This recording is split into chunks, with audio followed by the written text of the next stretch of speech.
Welcome along, everybody. Happy Friday. Happy Friday. Welcome along. Good to have you here at the stream. If you're on YouTube, hello. Welcome. Good to have you here. So, today, what we're doing is we are playing some Pioneer.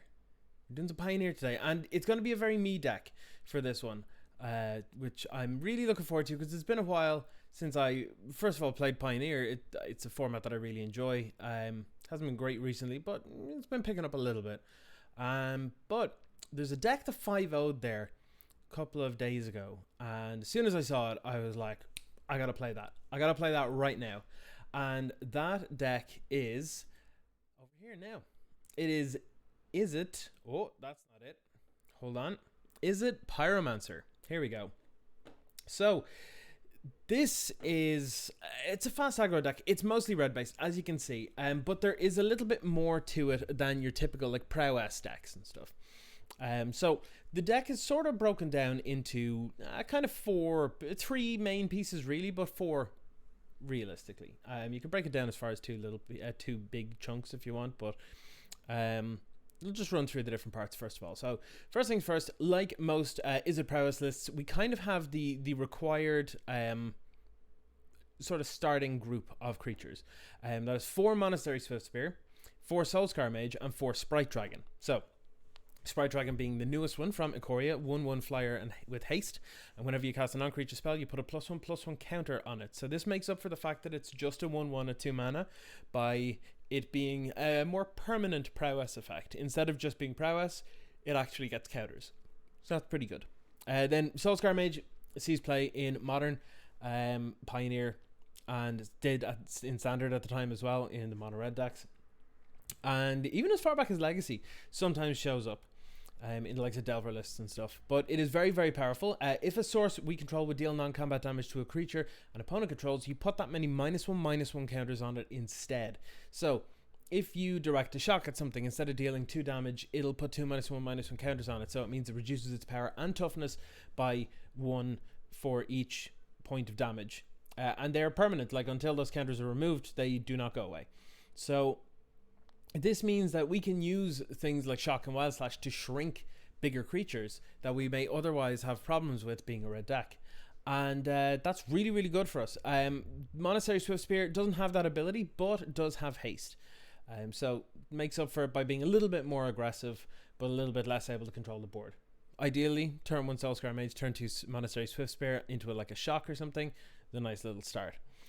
So we have these as our most aggressive creatures. Then we have our value creatures, and the namesake of the deck, Young Pyromancer, is 2 mana for a 2/1, and it's a human shaman. Whenever you cast an instant or sorcery, you create a 1/1 red elemental creature token. Well, thankfully we have quite a few instant or sorceries in the deck in the first place, so this will just gain us value like prowess does and like the Sprite Dragon does. Just gain us incidental value for playing these kind of cards, the cheap little instants and sorceries and stuff, getting us a little bit extra advantage each time. And then we also have 3 Dreadhorde Arcanist. I am huge on this card. I really, really enjoy this card. I love playing it. It is so fun. And it is a 2 mana 1/3 zombie wizard with trample.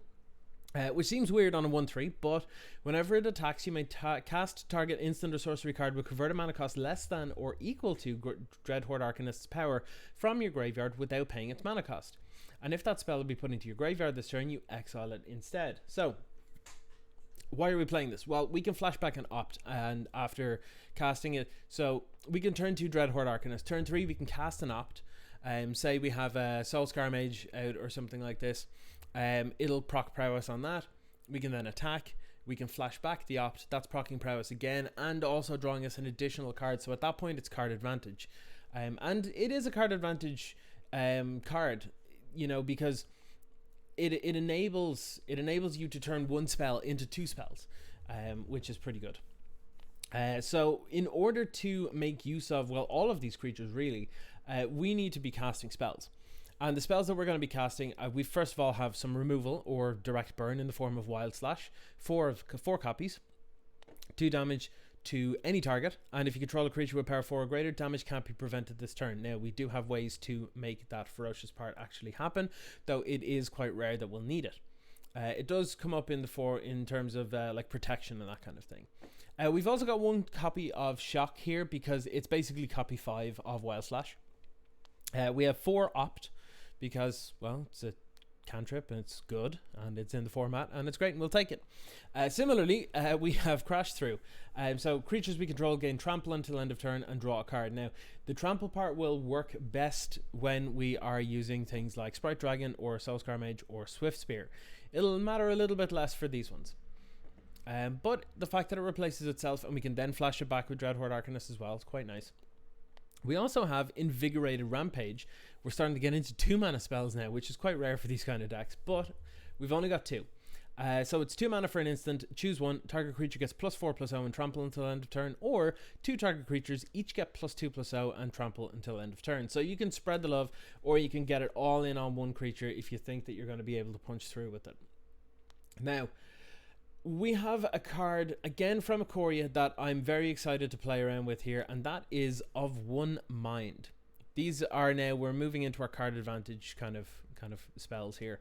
So it's 2 and a blue for a sorcery, draw 2 cards. That's just divination, but it costs 2 less to cast if you control a human or a non-human. So let's just do a quick little tally, shall we? So we have 3 zombies, so they're obviously non-humans, and we have 4 fairy dragon, so they're obviously non-humans as well. So that's a total of 7 non-humans. We have 4 humans here, we have 4 humans here, and we have 4 humans here. So that's 12 humans. So we have 12 humans, 7 non-humans. It doesn't sound like a perfect balance, but it's kind of okay. Until you realize that the young Pyromancer, when you cast spells, it makes an elemental, which is also a non-human. So that'll work out quite nicely. So we'll be able to hopefully get Of One Mind for 1 mana, draw 2 cards, and that would be this could potentially be incredibly beneficial for this kind of deck. And as this deck actually posted a 5-0 this week, it seems that it is the kind of thing that this deck needs, because generally speaking, these kinds of decks have a tendency to die to Thoughtseize decks, because you need to have, generally speaking, a critical mass of spells and cards in order to be able to use them to eke out that incremental advantage. And if you don't have critical mass of spells, if you keep having your hand being ripped apart, you can't really get much going, you know? If you get your hand stripped and all that you have on a board is a young Pyromancer, it's a great value piece, but if you're just top decking, like, there's a chance you'll draw a creature and not a spell, or a land and not a spell, and it's not a great place to be. So having direct, actual, factual card advantage in the deck is a huge boon for this kind of thing. And then finally, we also have 2 copies of Curious Obsession, because, well, it's an incredible card. It's a really, really powerful card. It's great to put on a Sprite Dragon. It's really, really good to put on pretty much anything else as well. It's particularly nice on a Dreadhorde Arcanist, because it means that we can then flashback Invigorated Rampage if we want to. Or also, another little trick is you can use Invigorated Rampage to pump Dreadhorde Arcanist with either mode, and then attack and flashback Of One Mind, which is nuts value. So this is the kind of deck that we're running today. It wants to be aggressive. It wants to get in there. It's incredibly red heavy. As you might notice, we have a grand total of 7 mountains, no islands, but we have 4 Shivan Reef, 4 Spire Bluff Canal, 4 Steam Vents, and 1 Sulphur Falls. That brings us up to a grand total of 20 lands. And that's it. Now, over in the sideboard, we have a couple of pieces that are interesting. First of all, we have a Spell Pierce. Because Spell Pierce is fantastic. We generally speaking don't really want to have too many reactive spells in this kind of deck, because if we do, then when it comes to actually needing to cast some spells to pump some things and get them through, and all you have in your hand is, say, like a Mystical Dispute, that can suck. That can be terrible. So we have to be mindful of that and kind of sparing when it comes to putting reactive cards like counterspells into the deck in the first place. So we have 1 Spell Pierce, like I said, 2 Disdainful Stroke, and 4 Mystical Dispute, because Mystical Dispute, let's be real, is the best blue counterspell that's available in any format that doesn't have actual factual counterspell, and even then it might be better in certain scenarios. We have 1 Treasure Cruise. Myself and my friend Ian were talking about this earlier on. It seems weird to have just one of these in the sideboard. Now, the logic with sideboarding is that the most impactful copy of a card in a sideboard is the first one. Because you go from having a 0% chance of drawing it or having it have an effect to some percent, which is an increase of, like, if you're looking at the actual straight up figures, it is an infinite percent increase technically. So that's worth bearing in mind. But like I said, these decks die to Thoughtseize decks, so being able to recoup after having hand attack obliterate your hand is something very, very good to have. Against creature decks, we also have Reckless Rage, because this feels really, really good when you cast it on one of your own creatures. Your creature doesn't die, but your opponent's creature does. It can be pretty good. It can be pretty good. 1 mana in particular to deal 4 damage, and it works beautifully with Dreadhorde Arcanist. That's the particularly good part. Now, if we're dealing with things like, say, Lotus Breach, we have Scabclan Berserker. 3 mana for a 2/2 with haste and renown 1. So when it deals combat damage to a player, if it's not renowned, you put a counter on it, and now it's renowned. And whenever an opponent casts a non-creature spell, if Scabclan Berserker is renowned, it deals 2 damage to that player. So if they try to cast a bunch of spells to try and combo off or whatever, they'll probably get burned out. So that's pretty good. And then finally as well, if we're against other go-wide decks or creature-based decks or anything, Goblin Chain Whirler is here to, well, mop up the crap. Also, if red decks and stuff don't have ways of immediately like killing Chain Whirler, they pretty much can't attack into it, which is quite nice. So that is the deck. That is how it is looking, and I love how this looks. So without further ado, let's jump on over into Constructed. Let's get some Pioneer games going. Let's jump in and see if we can get a game. So yeah, I'm really looking forward to trying out this deck. I haven't played this deck at all yet, but I am definitely looking forward to trying it out. We will also be looking at spoilers in a few minutes, maybe after a game or thereabouts. It is a slightly shorter stream today because I had some email problems and stuff that I had to excuse me, I'm very tired today, very tired. Yeah, I had a few things that I had to work out. So yeah, a bunch of people in Vietnam and Turkey and Venezuela and a bunch of other places were trying to log into my email account. I don't know why. But the problem was they weren't successfully logging in. They were just failing and then sending a password reset to my other email. So every couple of hours I just keep getting an email being like, that password reset you wanted is here. And I'm like, I didn't ask for it. Please stop emailing me. I don't want it. So that's something anyway. Now it may actually take a minute or two because, like I said, I haven't played Pioneer in a while, and yeah, we'll have to see how this goes. Oh, someone's popped in.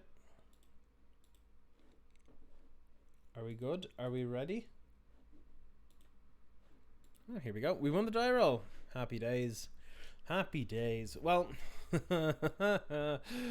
yeah. All right. I guess we have to mulligan this. We can't keep this. Not aggressive enough. This is considerably better. Yeah, this is good. I'll bottom Soul Scar, I guess. Do you have one mind we can use to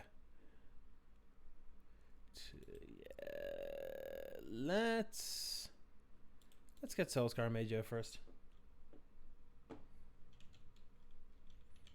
Now it looks like we're playing red, but as in mono red, but we're not. We're a little bit more interesting, I guess. Okay, Temple of Mystery implies that this is Lotus Breach. Though I could be wrong. I've been wrong about many things before, so we'll see how this goes. I want to play Young Pyromancer here. And try and just be efficient, I guess.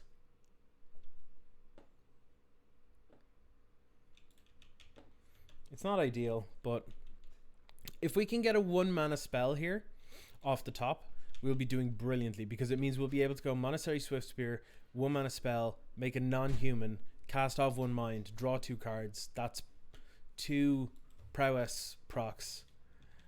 and 2 elementals. Like that's an explosive turn. So if we get something like even like an opt or a shock or something off the top, or well, wild slash. So yeah, shock's in here too. I guess we can do that. Leon's here in the background, working away, doing her business. Yeah, I was talking to somebody from HR in the university, and she's great chat, great crack. I thought it was something bad, but we ended up just talking shite mostly, which is great. It's just off having chats with HR, no big deal. Okay, it was unfortunate that we didn't get to draw anything good there that would help us. But I suppose we can still flunge in for 4. That's not the worst. I don't see them having a sweeper. Hold on now. Red and colorless. There we go. Now we've done it the right way around. We're gonna green. Oh, cycling shelter ticket. Yeah, this definitely feels like Lotus Breach. I mean, there's a chance we're just dead. There is a chance we're just dead, but I don't think it's particularly high. So we'll see. Really, like, I swear to God, if we get like a shock or something off the top, we probably just win the game. Curious Possession won't do it, but oof, this is awkward. What do I do? I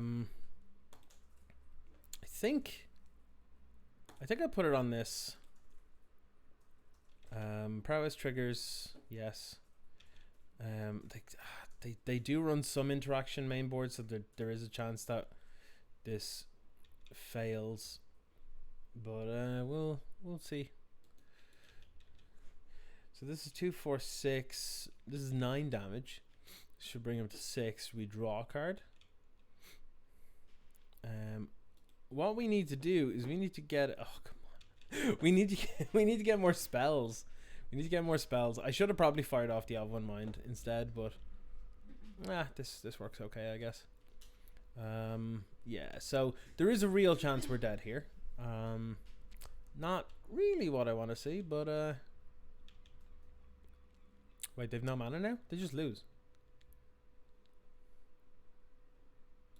Yeah, okay. Alright, well, they just didn't want to play against that, I guess. Alright, so we're up against Hushibushi. One again. Oh, I'd love to go first. This is on the low end of the keep range, but I guess I'll keep. Double Spire Bluff's kind of nice. Just having pretty much perfect mana from the get-go is pretty good feeling. I don't feel like I need to fire off this opt, to be honest. Like, I know I'm a bit low on action, but I think I'd rather get it down. Okay, yeah, we're against red. I might be more inclined to fire off the opt now that I know what I'm against. We need to find removal and fast. Yeah, let's fire it off.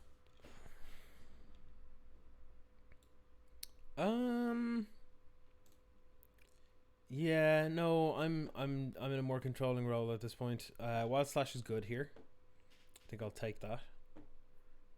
1 drop off the top would be good too. Nope, no such luck, but that's okay. I think it's just worth doing this now, to be perfectly honest. We can hope that they tap out next turn and we can Sprite Dragon and start doing some stuff. That might be good, might be okay, but we'll see. Let's see. Yeah, I was kind of hoping they didn't have that, but you know. Oh well. Okay, we're gonna have to.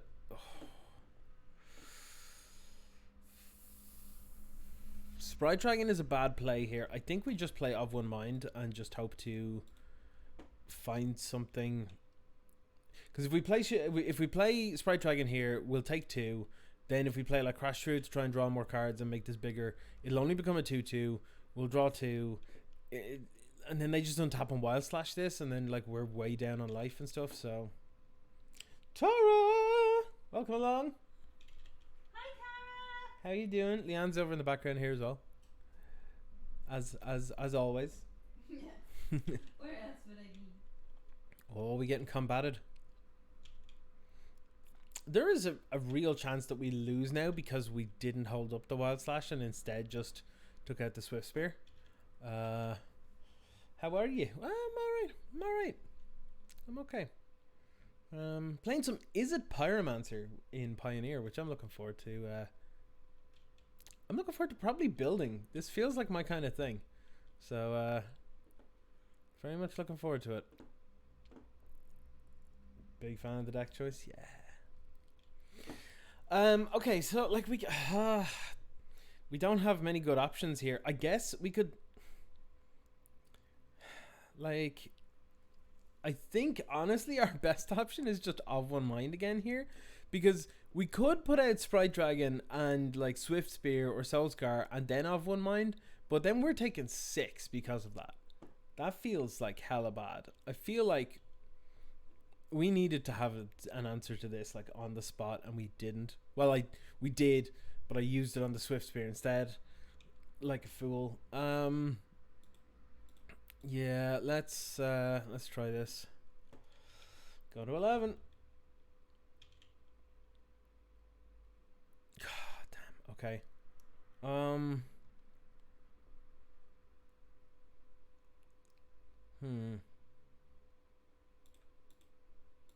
I guess we just play a Swift Spear and like hold it back. Yeah, I made all the wrong choices here, to be perfectly honest. Made all the wrong choices.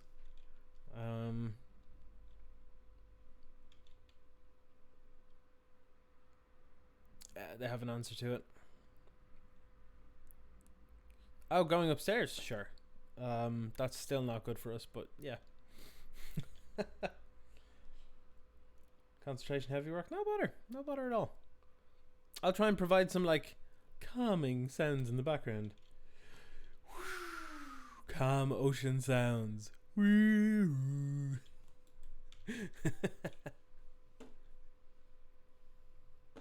I feel like another Pyromancer maybe. Oh, lightning strike. Oh god. This locks us out of casting spells. This is not good. Yeah, we're dead. We're dead. We can't do it. Yep. Okay. Let's take that. Let's take that a little better. All right. Let's get the Reckless Rage in. I'm kind of okay with the Spell Pierce now that I know they've Wizard's Lightning and stuff. I'm kind of good with that. I think Chain Whirler's okay too, actually. Now the things that I would want to get rid of here. This is a weird one, right? Because Sprite Dragon is risky. High risk, high reward, I think.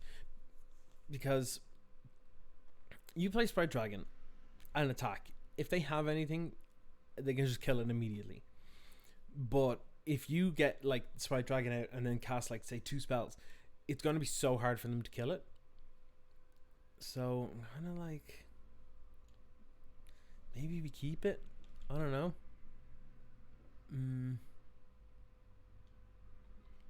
I think we need to get rid of 1 or 2 of the of one mind. I don't think that's this kind of matchup. Pyro's fine. Crusher's fine. Curious Obsession may be risky, but we need to have some form. We need to have a reason to be in Izzet. And if we don't run with our ability to sort of play a better late game than them, then what's the point, I guess? Let's take out 1 Sprite Dragon. And I guess 1 Invigorated Rampage. Maybe both. They feel a bit loose. Well, I don't know, they can still be used defensively to make creatures bigger to trade with prowess creatures, I suppose. So yeah. Maybe we'll drop 1 Curious Obsession, and maybe we won't bring in the Spell Pierce, will we? Oh, I don't know. This feels like a weird kind of one, because I don't want to pull too many spells either. Maybe we do pull another Sprite Dragon. Screw it. Let's go. The matchup's mono red. Bringing in the Reckless Rage is because it kills everything.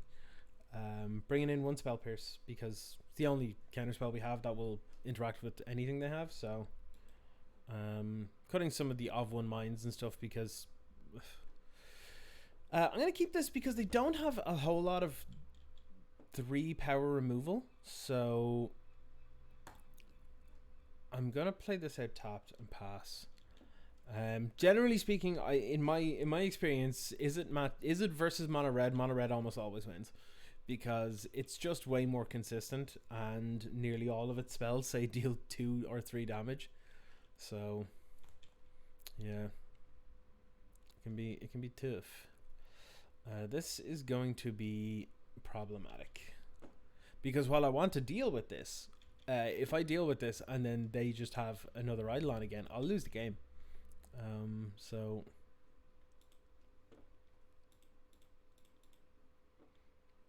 I think I need to play this out now so that next turn I can start using like opt attack opt, hold up Spell Pierce for protection. I'll be able to do that from this turn. I can't block anything here. If they have a single shock, my entire game plan is dead. So I need to just not block, I guess. Well, slash to face. So this is 2 forces 6. Ooh, yeah. This is what I mean. I was even on the play like, and this is turn 2. I'm down to 13. It's heavy stuff. Okay, let's opt. Let's see what we can get. If we can get a removal spell here, this would be great. No, I don't need more land. I really don't need more land. I'm gonna crash through because if I find a shock, it'll be amazing. I'm gonna keep doing this. I'm gonna keep powering through. Because I need to find something immediately. Okay, at least we can attack and opt, I guess.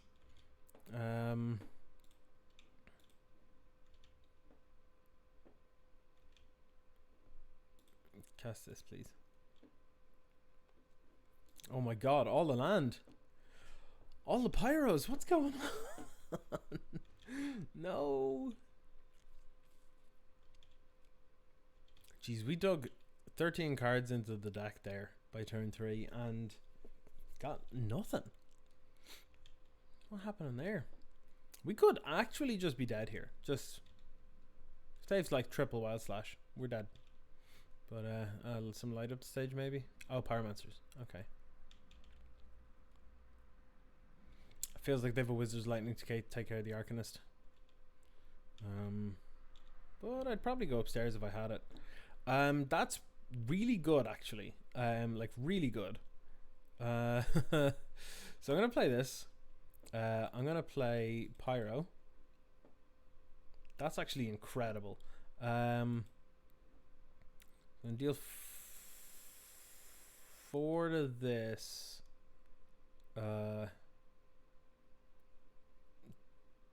2 to this.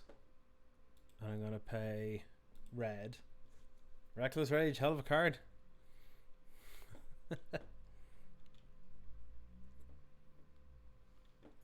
Then I'm gonna go to combat. I'm gonna attack with Dreadhorde Arcanist. I'm going to Reckless Rage.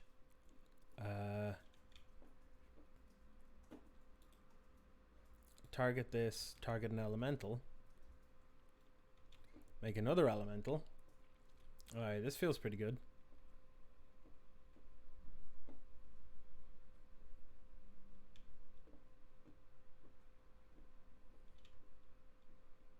I still have the Spell Pierce up, so that's kind of nice, but it will cost a point of damage to stop it, though. Oh, nice! That seemed to do it. I'll take it. Okay, so on the draw, Like, all of our removal is in. I think it's about as good as we can get here, I think. Yeah, I think this is about as good as we can do. Let's just send this off. I'm very excited by some of the spoilers that we've seen so far, by the way. I'm looking forward to going through those in a little bit. This looks like a good, reasonable hand. All we need is just a bit of removal, and we're pretty much set to win, hopefully. They have never not started with the Swift Spear. Oh. Okay, I'm getting bopped for 1. That's fine. That is fine. I'm bopped. See, the scary thing here now is playing at the Soulscar Mage and potentially losing it, but we kind of have to. Like, they can use, like, there's no point in blocking here, because if they don't have any form of burn or non-creature spells in their 5 cards in hand, they've kept horribly, but they're not a bad player. So yeah, there we go. Yeah, it would not have been weird for them to, honestly, they probably that this tells me that the way they did this, that they have another spell to burn our face right now, because, and it's not light up the stage, because the better way to have done that would have been to light up the stage. What, I don't know, it can be weird. Yeah, let's play them for,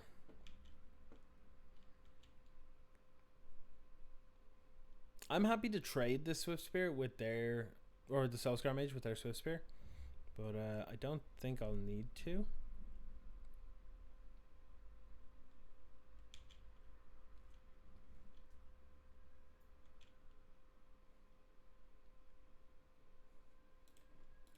Yep, I'm gonna kill this.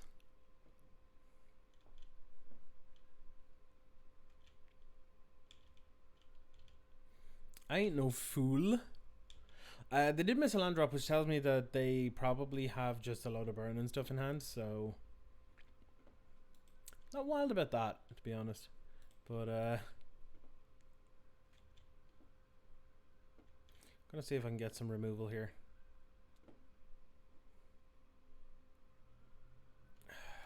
Yeah, I'll opt once.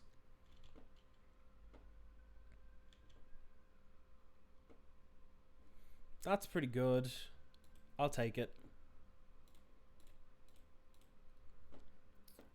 This basically forces them to lose their Swift Spear. Actually, there's no point in them losing their Swift Spear here, because it has trample. So let's hope they won't spot that and they'll just throw it under the bus, thinking they'll stop all the damage. That'd be ideal. Use the ability? Yes, please. Yes, please. I'd love to. I did see the Sony PS5 thing yesterday. Yeah, it looked cool. 1 or 2 of the games look cool. The thing that has like immediately shut me off from it was the price. The price, holy hell! Like, I know there was no official price or whatever, but like people are saying that they're looking for it to be roughly in the realm of $700, and as someone that spent like $350 on a PS4, that's a fucking joke.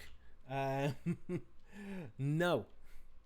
Yeah, like, now it could be like 500 or 600 or something, but like, the point is, how can you have top of the line technology a few years ago, and now you've top of the line technology now, and it, generally speaking, you should have like roughly the same cost at the top of the line.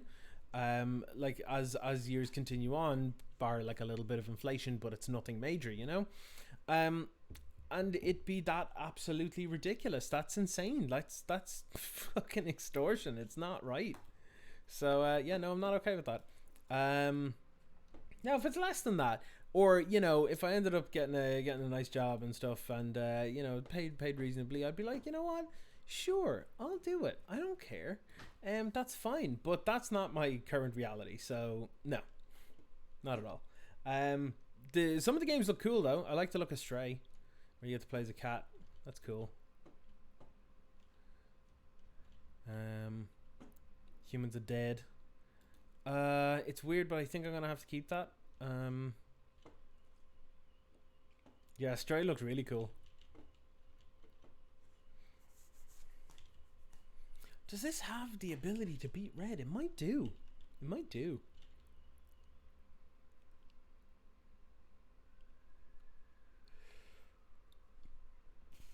It feels like they have a 3-drop in hand, like a Wizard's Lightning or something, and they just don't have the thing for it. I'm very glad I kept the shock now.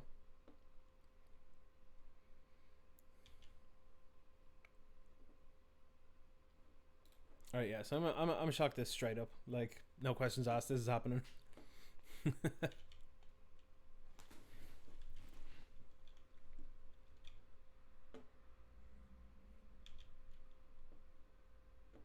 I am now enjoying this deck.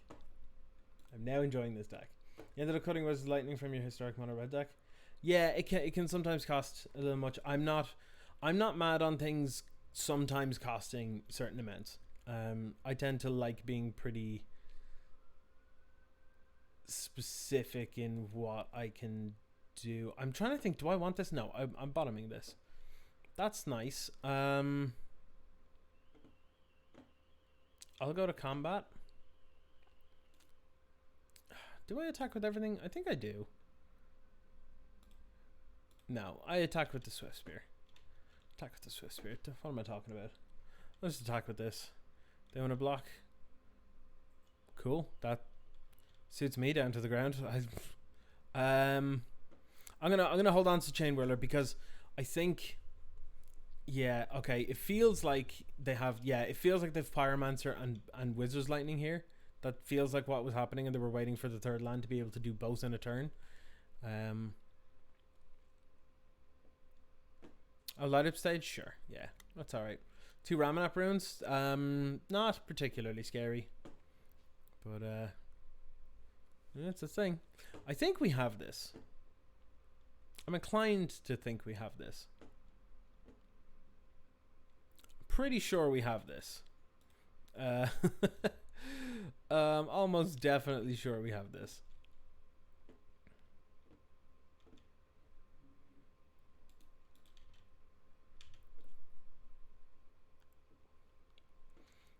So 2, 3, 4, 5, 6, 7, 8, 9. There's no point in just trying to bolt face here. I think it's better if I just hold off and see if they have anything that can hurt me here.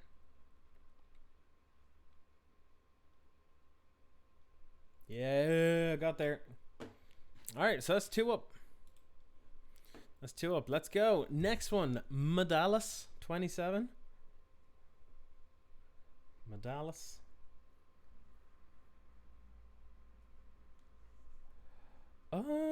Do I keep 1-landers in this deck? Well, I'm on the draw, so I think I do. I think I can keep this. This is pretty reasonable because, like, I've got double opt. I've got 3 aggressive 1-drops. The most expensive thing in my hand is a Sprite Dragon. Yeah, this seems fine, especially that I'm on the draw. So if I draw 1 land, this hand is broken. Because I'll turn 1 Soulscar to make sure that I can potentially attack with 2 creatures on turn 2. Okay, so we're against likely Sultai Delirium.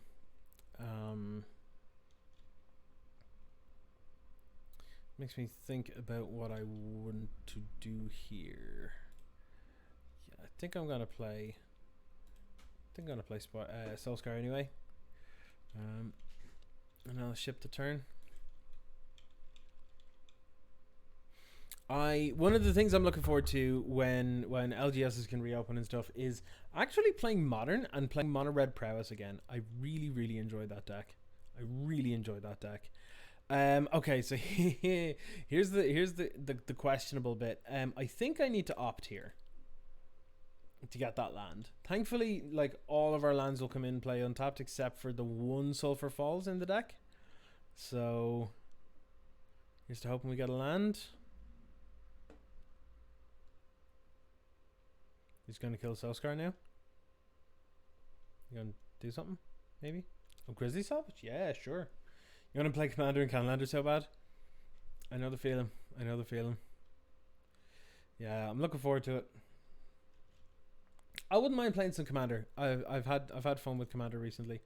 I'm gonna put that on top. I'm gonna play this.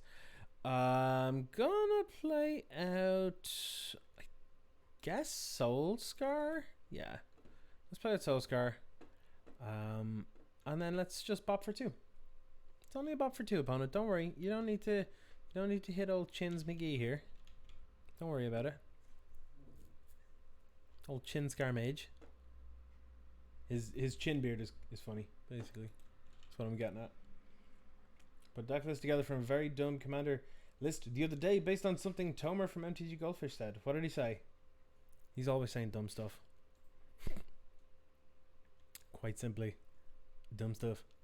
I love playing despite the fact that Uro is everywhere in Modern now as well. I love playing Modern Red Prowess because one Lava Dart and a Soulscar Mage can kill it, which is great.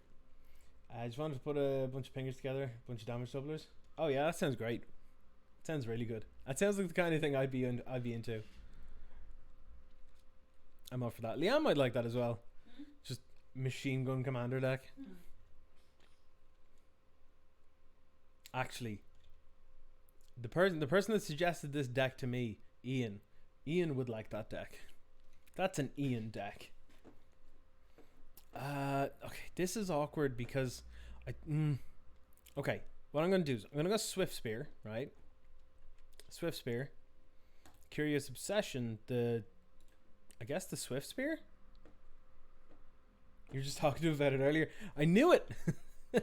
I knew it. I imagine they just like main deck Lurrus now, right?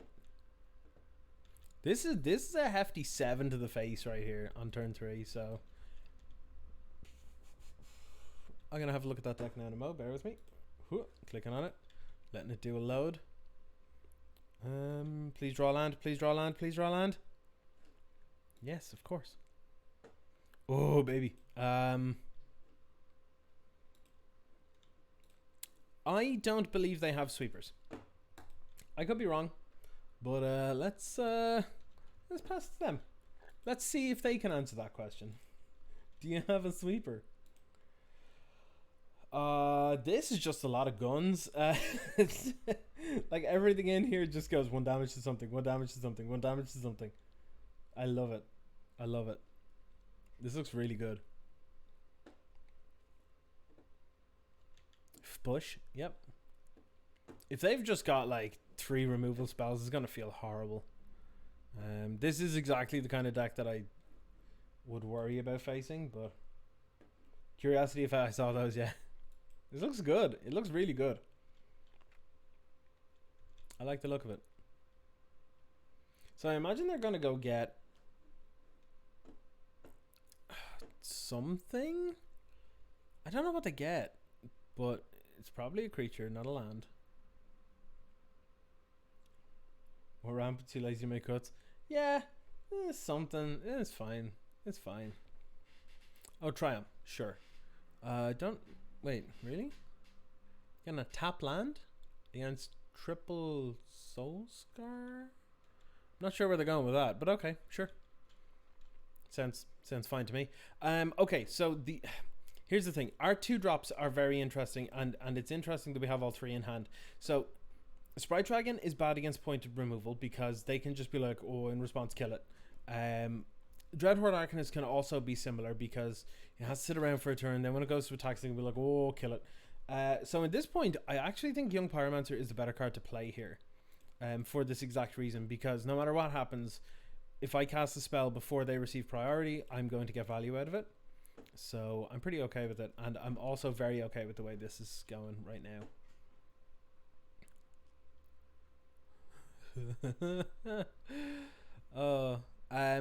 It's kind of annoying here now though, because I kind of want another land so I can keep casting stuff, but I also need spells. But if I don't get a land, I can't cast anything. But if I do get a land, I don't have anything to cast. So alright, okay, well, it's okay, it doesn't matter. They conceded to the peasy, so I'm okay with it. Yeah, Treasure Cruise, this is where this comes in, because they have things like Thoughtseize and stuff, so that's fine. PZ too strong. I don't know how many mystical disputes I want to bring in. Probably a couple, because they're probably going to be bringing in some of their own. So I'm going to want to make sure we can take care of that. I'm going to pull the Curious Obsessions out because they're far too risky. Similarly, I'm going to pull out... I think I'm going to pull out one Dreadhorde Arcanist and one Sprite Dragon. And then I'll also bring in a Spell Pierce just because I kind of like it. And I'll pull out something. Oh, Mystical Disputes, yeah. Yeah. I think it's very well balanced. But it's strong as hell. It's so powerful. I'm gonna pull an Invigorated Rampage as well. Just get a little more reactive instead of proactive, I think, is the way to go with this one. Just sort of eke out the value. Or, you know, just keep attacking with my little creatures and just hold up Spell Pierce. That's fine too. There are some spoilers that we're going to be going through probably after this game, I'd say, and have a chat about them. There is one that some people are like, oh, does this replace Spell Pierce or Dispel or whatever? And the more I think about it, the more I'm like, nope. But it seemed interesting at the time. I would have ripped Thoughtseize right out of my deck had I seen Soulscar Mages and Swift Spears. Jeez Louise, it's risky to keep that in there. Like, here's the thing: if they instead of having Thoughtseize just had more removal, this Swift Spear would have dealt maybe 1 point of damage. Now, technically, you've spent the 1 mana in order to have this deal 2 points of damage to you. Like, it doesn't seem good. It doesn't seem good. If they keep those in because of the rough sideboard options, that's very good for me. That's very good for me. Red is one of the best decks in the format, though. You should definitely have good things to deal with this. I know this isn't exactly red deck per se, but it is a red based deck with the aggressive creatures of red. So Sadie Wayfinder, not really too concerned. It's actually pretty good against aggressive stuff because it can just fade a turn of a combat. You know, like here, it's not going to really let me do anything. So I have an arrow in there already. Cool. Alright, so here's the thing. Is reason you like formats and no sideboards? I really like I really think sideboarding is a skill that more people both should and could be good at. It's not particularly difficult. It's just a new skill that people like. If you're not used to it, it's more complex and it seems more difficult, but honestly it's really not. Do I try and get the damage in now, or do I think I do. I think I just try and push.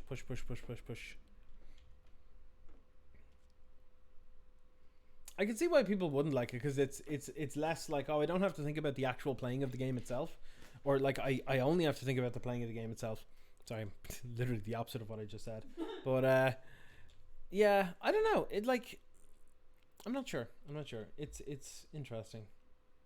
I kind of like it personally, but I also like the non-sideboard formats as well, like the 100 card singletons and stuff. So format knowledge makes it easier. Mainly dabble in things. Yeah, that's fair. Like when it comes down to there, to me there are kind of 3 levels for me for sideboarding. Yeah, that's a no from me, dog. There are 3 levels of sideboarding for me, and that is just good, reasonable general level, then format based general level, and then specifics. And the specifics is kind of what's important. But generally speaking, like if you have a general level, like bring in life gain against red decks, or bring in this against that, or cut Thoughtseize against whatever, that kind of thing, that's gonna get you like 80% of the way there.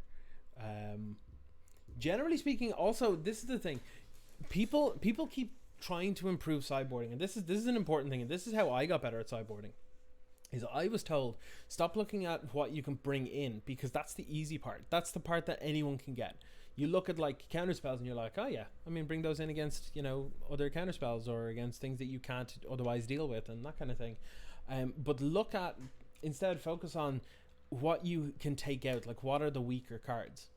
They're really taking their time with this Cry of the Carnarium. I think they were real sad about it.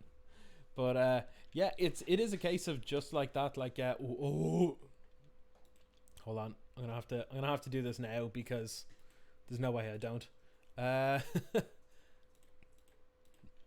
don't think it matters which one of these I do, but it's gonna be a lot of damage anyway, so no matter which, it's gonna be 8, 2 mana, 8 damage. Seems pretty good. But yeah, like it's the part when it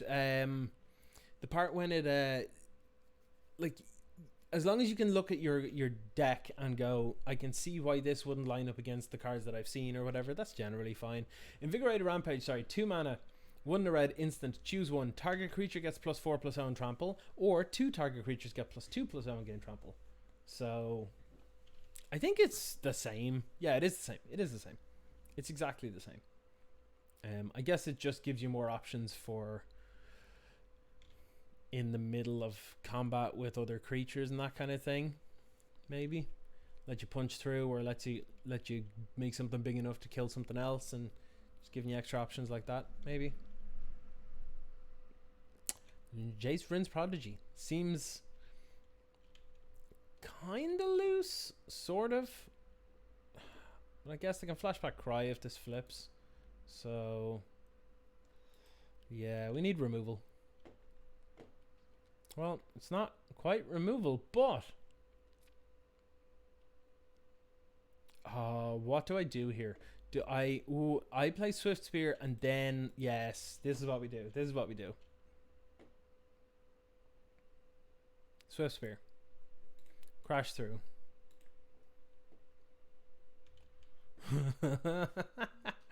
They have to block with the Jace now, or they die, or they have a removal spell. But yeah, all right, good stuff. We kill them. Yeah, it is pretty decent. It's only 2 of.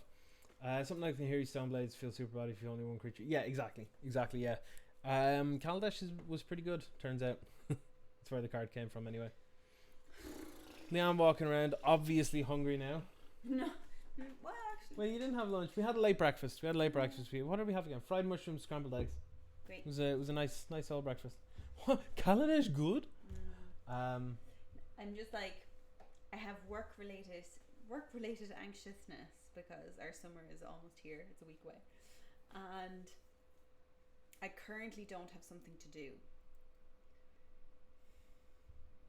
What? So so hang on. What you're saying is you've got a period of time where you can just chill, and instead you're freaking out. I'm freaking out. Ladies and gentlemen, Lan. I like when I have work to do because I can do it.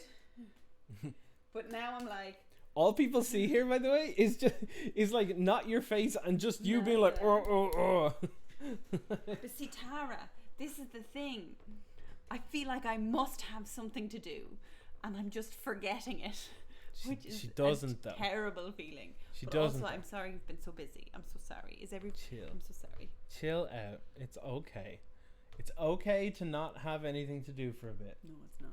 It is. It's definitely really okay. It's really not. No, chill the hell out, please. It's really not. If I don't work 24/7 till I die, everything will go wrong and I will get the blame. Yeah, but what happens when you die? Then nothing matters. So, like, don't worry about it. No. I must work all the time. No. I must work all the time. Don't work all the time. Please don't work all the time. Anyway, Lan, do you want to come over and give us your opinion on some of the spoilers from the last day or so? I actually might go and do the shop. Okay, sure. Oh. Let's have a look. I can't make a mistake. Together, I have not. However, we will be in a moment. Okay. Get shoes on. Let's do a quick jump through. Exactly right. She deserves to have not work time, but she's like, I'm freaking out. My purpose in life is to work. Her purpose in life is not to work; it's to find happiness. But she won't do that because she's too busy working. Okay, so we saw some of this stuff. Let's start from here. I'll skip through the things that aren't particularly good. Burlfist Oak, it's limited. I'm not really going to worry about it too much. Frantic Inventory, this is an interesting one because, first of all, this is basically accumulated knowledge, except it doesn't count the accumulated knowledges, or Frantic Inventories in this case, in your opponent's graveyard, so it'll never come up in the case of a mirror match. But it's interesting. The question that's been going around is this strictly better than Frantic Inventory? And the answer is nope. Nope, it's not. It is potentially worse. And the argument that people have been using is that, well, you see, you can accumulate a knowledge on... Like, whoever casts accumulated knowledge first in against another deck that also has it is the one that's going to be on the like, is going to have the biggest downside.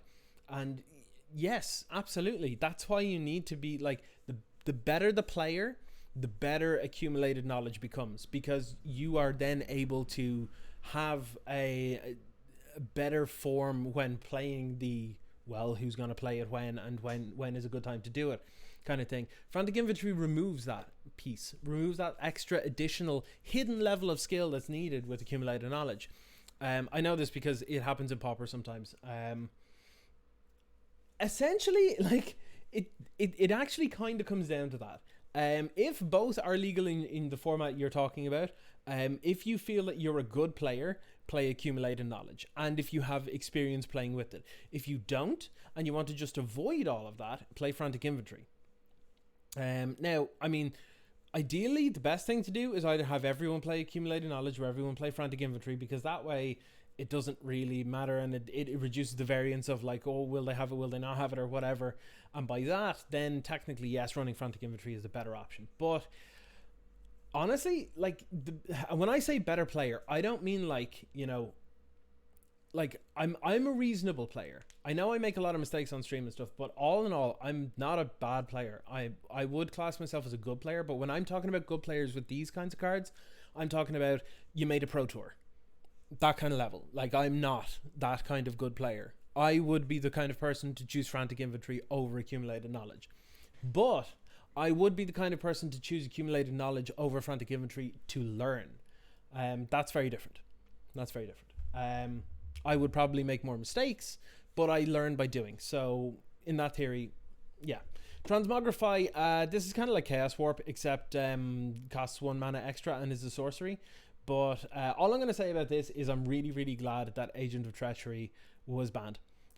Because I don't want to have it happen for 4 mana as well as have it happen for 5 mana with Luca as well. So I'm very happy for this. It's kind of different to Chaos Warp. It's kind of, yeah.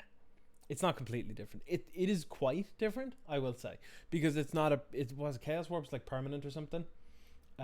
Yes, Agent of Treachery would have sucked. This is why I say never ban the enablers, always ban the payoffs. Always ban the payoffs. That's why Hogaak should have been banned. Fateless Looting should not have been banned. I'll fight to the ends of the earth with this. Don't anyone ever try this.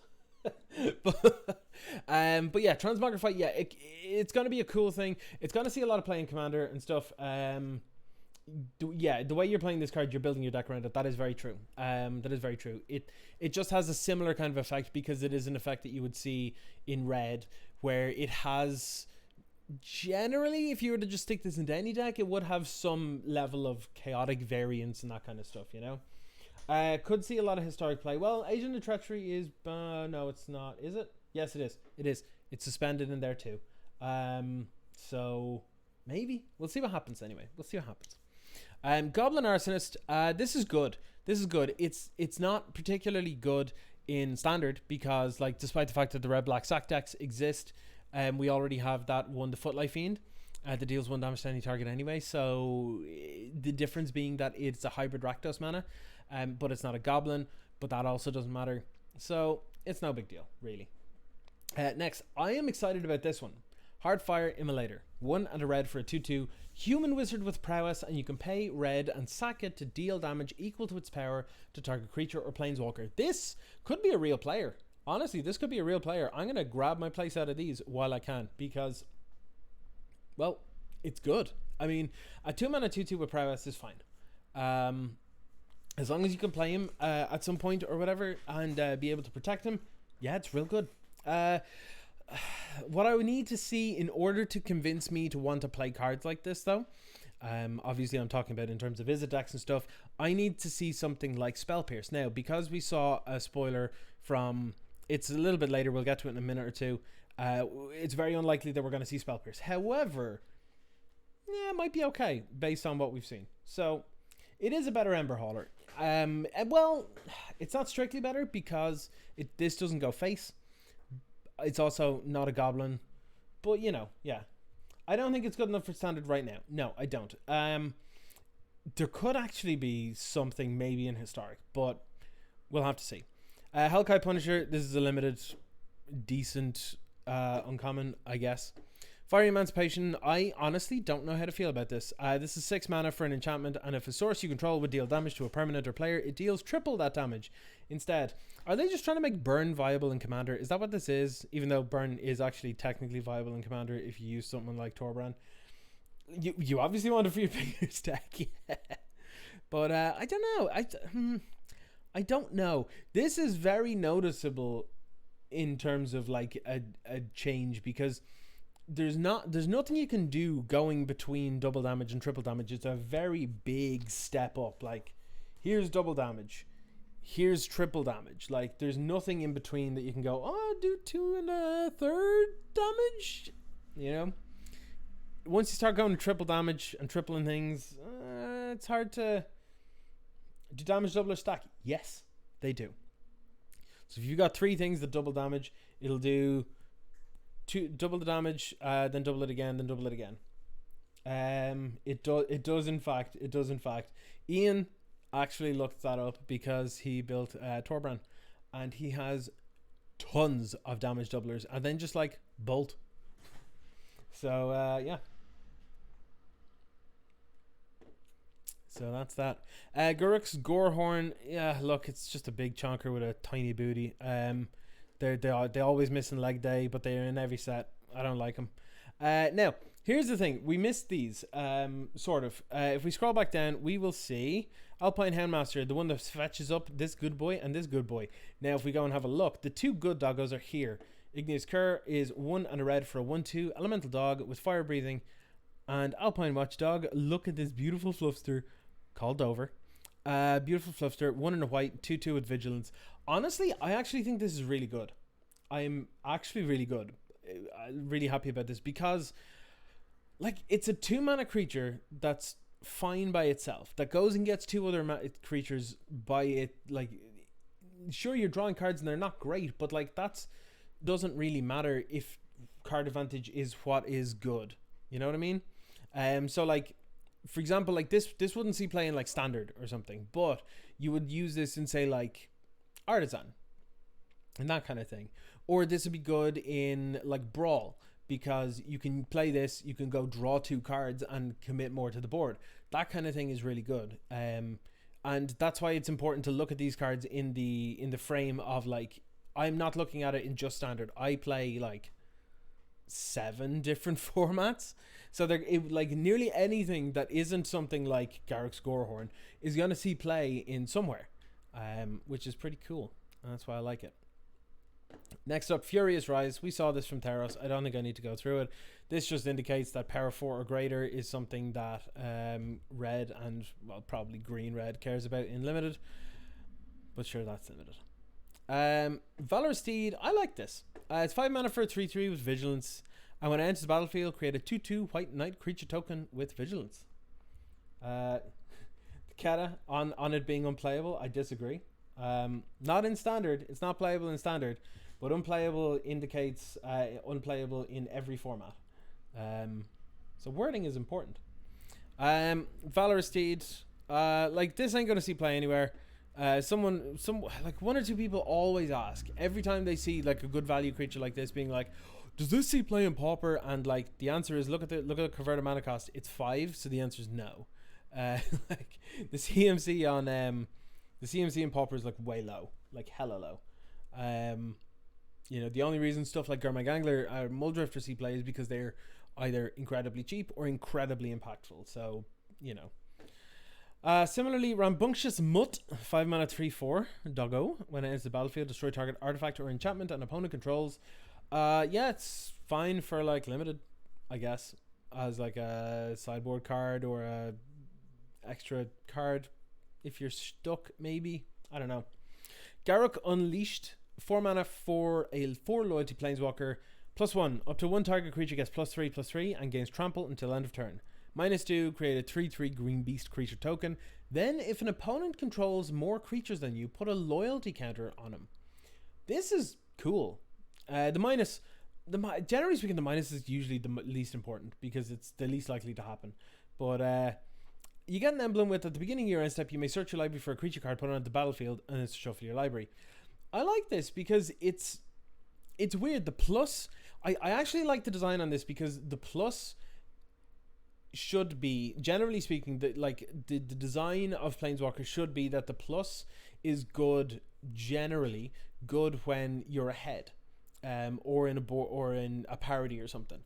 But if you're behind, the minus should be able to help you in some way, and in ways this works exactly like that. So I quite like this, and the thing is, you can -2 Garruk 2 turns in a row, and it should. No, I don't think it works that way. You should be able to still minus them. Yes, you should. You'll minus them -2 to -2, or -2 to 2, and then it'll put a counter on if the opponent has more creatures, and then you can -2 and put it to 2. Yeah, okay, that makes sense. So you should be able to -2 him 3 times before he goes away, provided it doesn't get hit. But that aside, I like it. You don't understand the card? In what way? Like, I kind of like all of the parts on it. Is it in terms of like the set of mechanics together? Is it, or because I think it's pretty well designed. Like, it's a pretty good like middle of the road planeswalker that has like +1 is its. Well, yeah, it's just all planeswalkers pluses are at sorcery speed, same as their minuses, barring Teferi. Well, if you've a creature out and you need to kill a planeswalker or push through some damage in a Stompy deck, this is pretty good. -2 protects itself. So like, it's a planeswalker. Like, the general rules for like measuring whether a planeswalker is good or not, can it protect itself, and it can in 2 ways. It technically, like, if you're outnumbered, the -2 is actually like a -1. Why is it on a +1? I don't know. It's like, I think it's still pretty decent. I wouldn't put this out at all. I wouldn't put this out of the fight or the question for standard. Definitely not. Like, the +1's still good. The +1 is good while you're ahead. This is what I was saying. The +1 is good while you're ahead. The minus is good while you're behind. It's also good when you're ahead. But that's just, I suppose, something that's just well balanced for either situation. And then the minus is like, you gotta kill me or I'm just gonna swamp you. So like, the minus is good regardless. But like, in comparison to Teferi at 3 mana, you're 100% correct. But I'm looking at this from a point of standard, not just over the next couple of months, but after War and all that rotate as well. So I kind of like Garruk as well. Initially I didn't, I will say, but we'll see. Garrix Harbinger is next. 1 green for a 4/3 beast with hexproof from black. Now, I'll get to it in a minute. Whenever Garrix Harbinger deals combat damage to a player or planeswalker, look at that many cards from the top of your library. You may reveal a creature card or Garrix Planeswalker card from among them, put it into your hand, put the rest on the bottom of your library in a random order. This card does seem great. Yes, I agree.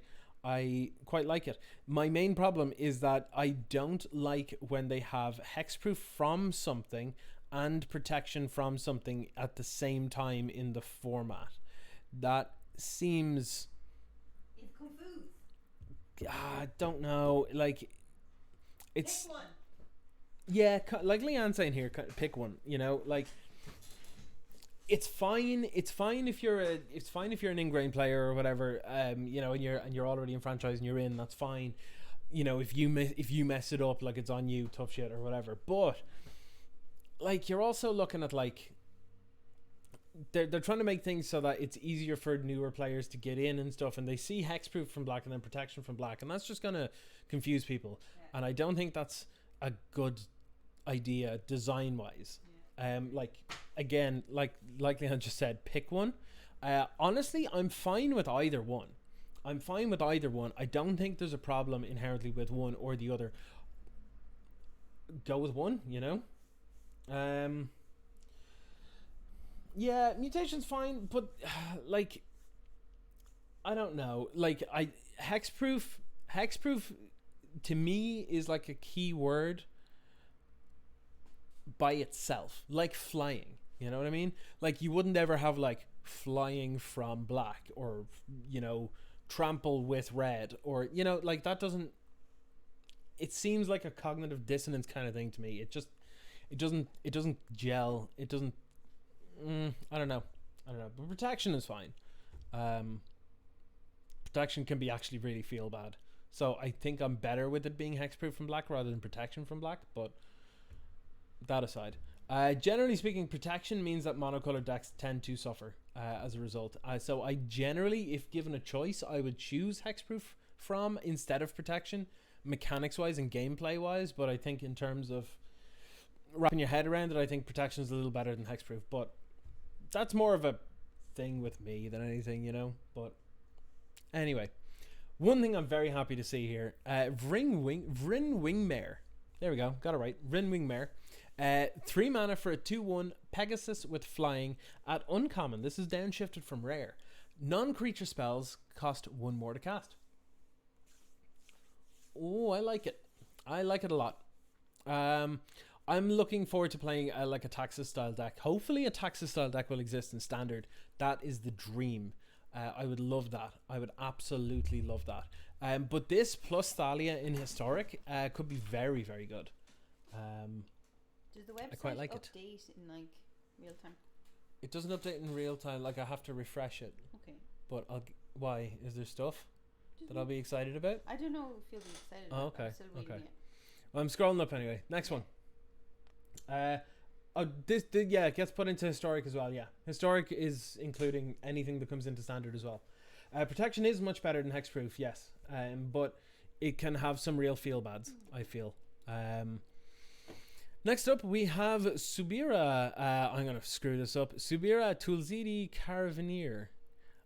2 and a red for a 2/3 legendary human shaman with haste, and you can pay 1 to have another target creature with power 2 or less unable to be blocked this turn, and you can pay 1 a red, tap and discard your hand, which is risky, but until end of turn, whenever a creature you control with power 2 or less deals combat damage to a player, you draw a card. I like this. I like this a lot. This definitely absolutely is more a commander card than a standard card. I think it could still see play if Cavalcade decks will still be a thing, though. I don't know. Maybe we'll see. I wasn't sure if it was in historic already or not. Oh no, Vryn Wingmare is not in historic. No, it only goes back as far as Ixalan. Sorry. Yeah, for clarity. There we go. I like this. This feels alright. Yeah, the haste does make it playable in like a. You can definitely have this as like maybe a 1 of or 2 of in like Leon said, a little cranky red deck. But yeah. Amonkhet remastered. Listen to me. If that happens, I will lose my shit. Perfection. I would be so happy. Amonkhet's like my favorite set. Easily. It's because it was the set that got me in the first place, but like I also, like I said in one of the other recent streams, playing like the whole Egyptian aesthetic is going to be like, is I just love it, I absolutely love it. Next up we have a weird one. Spore Silkweaver, 2 and a green for a 1/4. Spider with reach and hexproof from blue. So screw you, Brazen Borrower. And whenever it is dealt damage, you gain a life and make a 1/1 green Saproling creature token. Yeah, I mean, it's pretty good. It's got a lot of multiple different options. You're having some internet issues, so you have to jet off. That is no prob. Thanks for coming along, Tara. I quite like this. I wouldn't play it, but it's there and it's a thing. It's probably good against like aggressive decks or tempo-y decks and stuff. Why is it a rare? I think it's because the number of things that are on it. Like if it was 2 and a green 1/4 reach with hexproof from blue, I'd be like, that's an uncommon. But because whenever it's dealt damage, you gain a life and make a Saproling as well. Like, if you were to remove any one of these things, I think it would be enough to justify it as uncommon. But I think altogether it's a little too powerful for uncommon. I think, at least for a monocolored uncommon, anyway. But it's okay. It's pretty good. Next up we have this is not particularly good. I'm gonna skip these ones very quickly. 3 and a white for a 2/3 human cleric with pay 1 and a white and tap it to tap target creature, and activate this only if you control a creature with flying. This seems kind of bad, to be honest. Even in limited, this just doesn't seem very good. A 3 mana 2/3 kind of feels meh, you know, and then having to be able to do this, you know, it's just whatever. Sabertooth Mauler, 4 mana 3/3 cat. At the beginning of your end step, a creature died this turn, put a +1/+1 counter on it and untap it. It's fine limited, I guess. If you have stuff that, like, I assume green black is going to be like sacrifice stuff, maybe something like that. I don't know, we'll see. I like Thieves Guild Enforcer, 1 black 1/1 human rogue with flash. Whenever it or another rogue enters the battlefield, each opponent mills 2 cards. But then as long as an opponent has 8 or more cards in the graveyard, Thieves Guild Enforcer gets +2/+1 and has Death Touch. This is cool. I like it. The art is really sweet as well. Yeah, this is good. I can see some form of flash deck being better now, and probably really good once Teferi rotates. Truffle Snout is better than Brindle Shout, which is the one that we had recently, which or had not recently, but up until now. Brindle Shout, isn't it? No, Brindle Boar. Here we go. 3 mana for a 2/2, sack it to gain 4 life. Whereas now, when it enters the battlefield, you choose one, put a counter on it, or gain 4 life. So it's better because you don't have to sack it, and you gain the value anyway. So that's pretty good. This might actually see play in Pauper because the other one did see play in Pauper. So yeah, it might be good. Next up is Wildwood Scourge. X and green for 0/0 Hydra. ETB with X +1/+1 counters, and whenever 1 or more +1/+1 counters are put on another non-Hydra creature, you put a +1/+1 counter on this. It's fine. It's more of a limited thing, I think. But there might be some sort of combo with Mutate and Vulpikeet and that kind of thing, but it seems loose. Tempered Veteran, it's fine. Putting +1/+1 counters on stuff again. It feels very Wildwood Scourgy. Conclave Mentor is basically Snake again from back in Kaladesh block. Selesnya colors for a 2/2. If +1/+1 counters are put on any creature you control, that many +1 are put on instead, and when it dies you gain life equals to its power. So yeah, you get some value even if it gets killed. This is a 6 mana 5/5 demon with flying and trample, and when it enters the battlefield each opponent sacks a creature, but you have to sack a creature to make it come in as well. It's fine, whatever. I'm much more interested in Conclave Mentor. It seems like it's going to be Abzan. Yeah, Abzan Hardened Scales, I think, is this. So yeah, Hardened Scales plus Winding Constrictor plus Conclave Mentor seems pretty good. It also seems like yeah, I could see this being played for sure. It does make Helio combo as well, actually, you're right. Feline Sovereign's next. 3 mana 2/3 for a cat. What upsets me about this though is that other cats you control get +1/+1 and have protection from dogs, but the dog one, the pack leader, doesn't give protection from cats. That's not fair. That's not cool. But whenever one or more cats you deal combat damage to a player, destroy it to one target artifact or enchantment the player controls. So yeah, that's pretty good. This could be useful against like Wilderness Rack and that kind of thing. But generally speaking, like a 3-mana cat lord might actually make stuff like cats in Pioneer like playable as well. But we'll have to see. Miscast is the reason, like I said, why I don't think we're going to see Spell Pierce in the format, because it kind of takes up that spot. It's 1 blue for an instant, counter instant or sorcery spell unless his controller pays 3. Unfortunately, this is garbage. Sorry to say it, but it is garbo. And here's why. Because the Mystical Dispute is just better against any blue card, so like it's not going to get knocked off by that. It doesn't hit Teferi or Wilderness Reclamation or anything like that, like Spell Pierce would have. So basically you're looking at instants and sorceries only, and when some of the most impactful things in the format are like the likes of Teferi, I would sooner pack 4 Mystical Disputes into my deck rather than the first copy of Miscast. It just seems like a terrible card for this kind of thing. Now it could go into decks if there was like a combo deck where you only cared about whether your stuff was being countered or not, then this might be something that would go in. However, at that point I don't see how you would just not use Mystical Dispute instead, because it'll just hit blue spells in general then, you know what I mean? So makes you play when I see the blue mythic. Okay. Enthralling Hold is garbo. I'm not even going into it. The swamp looks cool. Liliana's Steward, 1 black for a 1/2 that you can tap and sack it to have a discarded card. This might actually be good in Tortured Existence in Pauper. This might be good. We obviously have a Liliana's thing here. So Liliana's Devotee is 3 mana for a 2/3 human warlock, and zombies you control get +1/+0. And at the beginning of your end step, if a creature died this turn, you can pay 1 in the black. If you do, you make a 2/2 zombie. It's alright. It's okay. There is a chance that this could potentially see play if zombies become in any way good. And then Liliana Standard Bearer is 3 mana for a 3/1 with flash. And when it enters the battlefield, you draw X cards, where X is the number of creatures that died under your control this turn. Weirdly, this could work in like sacrifice decks. I don't know where or how, but there could be a mono black sack deck. I have been working on it, so we'll see. Tolarian Kraken, not very good. It's just limited, so yeah, it could actually be good because it's a knight. You're right. That could actually be useful. The Reaper, yeah, it seems like it would be better for sack in general. Yeah, I think you might be right. Alright, Brash Taunter, 5 mana 1/1 indestructible, and whenever it's dealt damage, it deals that much damage to an opponent, and you pay 2 and a red and tap it to have it fight another creature. This is a commander card if ever I've seen it. And I think Goblin Commander players are going to be very happy with this. Actually, a number of different kind of decks are going to be happy to play with this. It's just Stuffy Doll in red, basically. Next, we got Watcher of the Spheres.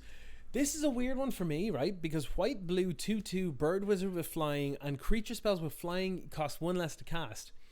This seems good. Like, this seems playable, right? Because there are a lot of blue flyers and white flyers and stuff that are good.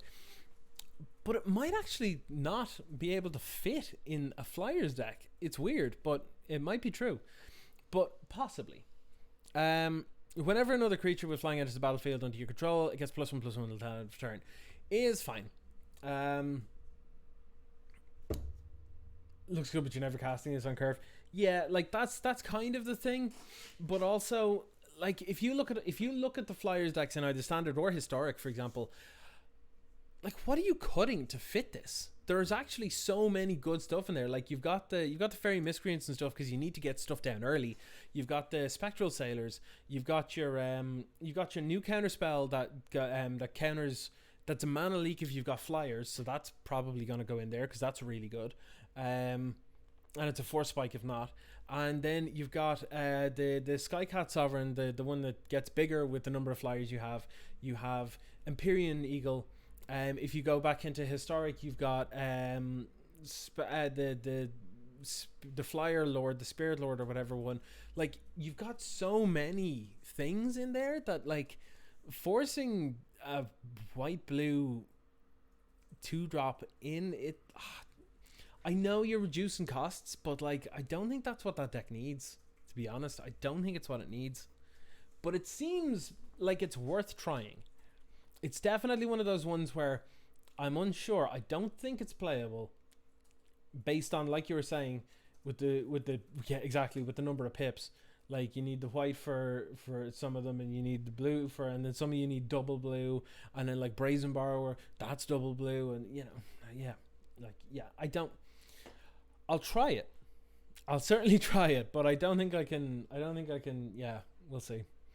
Falconer Adept, 4 mana 2/3, and whenever it attacks, you make a 1/1 white bird creature token that's tapped and attacking. It's nice to see Abzan armor. It looks cool. It's not very good though. It's literally not seeing any constructed play. Put it that way.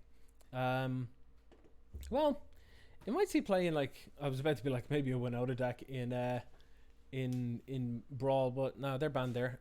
So never mind. This is I can't remember what this is. Canopy Stalker, 4 mana 4/2, must be blocked available. When it dies, you gain life for each creature that died this turn. It's not very good. I'm not going to say much more on it. Kervek the Spiteful, 4 mana 3/2, other creatures get -1/-1. This is a Knight of Souls Betrayal, except it's also a creature. I don't know if anything actually wants this.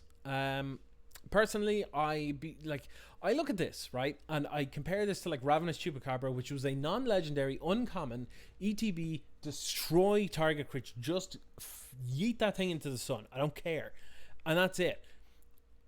This hurts you as much as it hurts your opponent. Doesn't necessarily kill everything. It can kill small things. That's fine. It'll probably be good against red, and it'll have an immediate impact on the board and stuff. That's fine. But honestly, for the cost and the stat of it, if they made it a 4 mana 2/2, like 2 black 2/2 legendary creature, other creatures got -2/-2, I'd be okay with this. This just doesn't feel quite good enough. But it is a human, but humans are not paying 4 mana for a card ever. If they're paying 4 mana for a card, it's Collect a Company, and they stopped doing that years ago.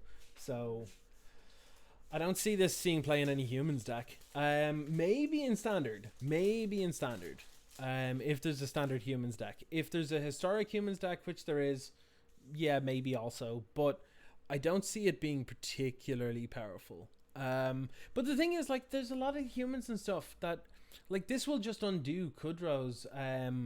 This will just undo General Kudrow's buff.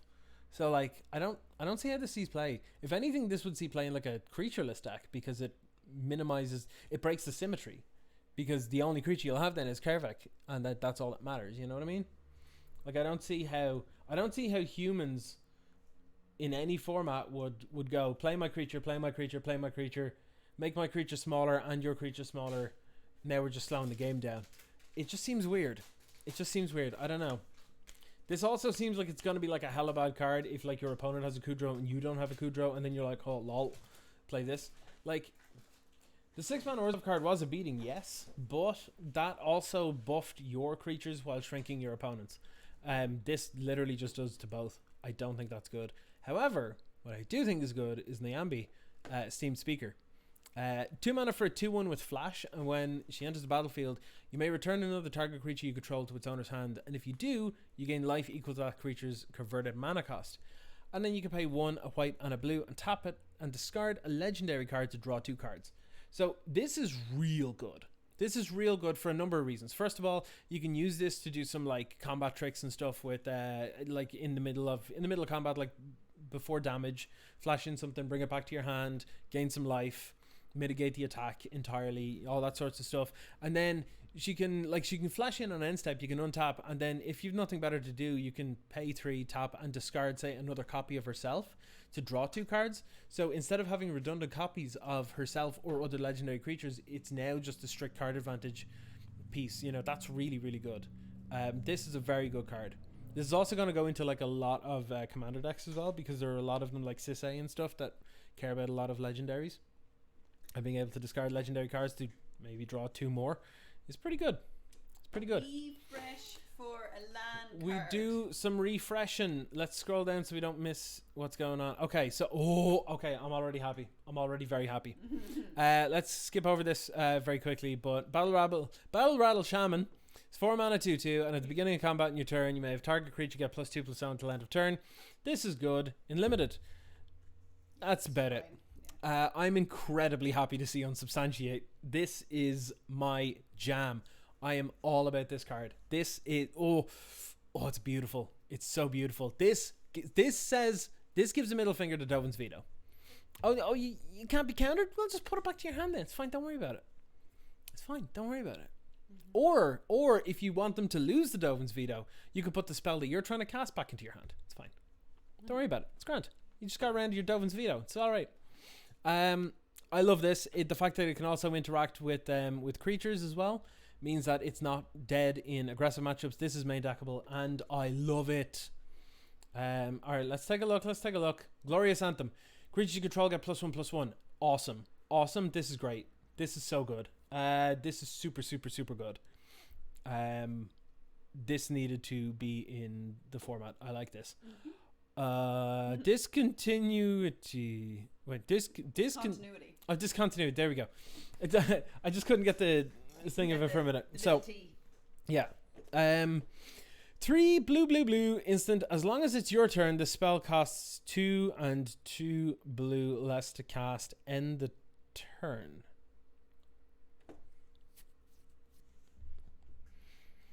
Why do I feel like I'm missing something here? Exile all spells and abilities from the stack, including this card. The player, yeah. Like, I know what it does, but like, I know it's an instant, but you'd be doing it on your turn. It makes no sense. Why would you do that? So it would cost 1 and a blue on your turn. But then it just ends the turn. It doesn't do, like, am I missing something?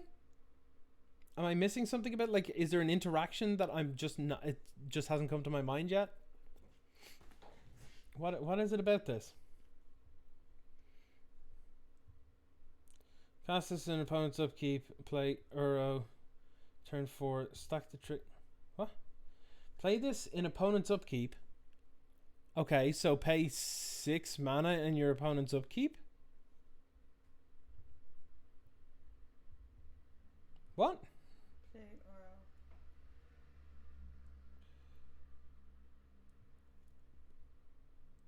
Sorry, Takeda, I'm not quite getting this. So cast Discontinuity in your opponent's upkeep. You spend 6 mana in your opponent's upkeep for them to end the turn. That's okay. But how does that? What? I don't see how this is busted. I could be missing something just very blatantly obvious, but so it's 2 mana end the turn on provided it's your turn.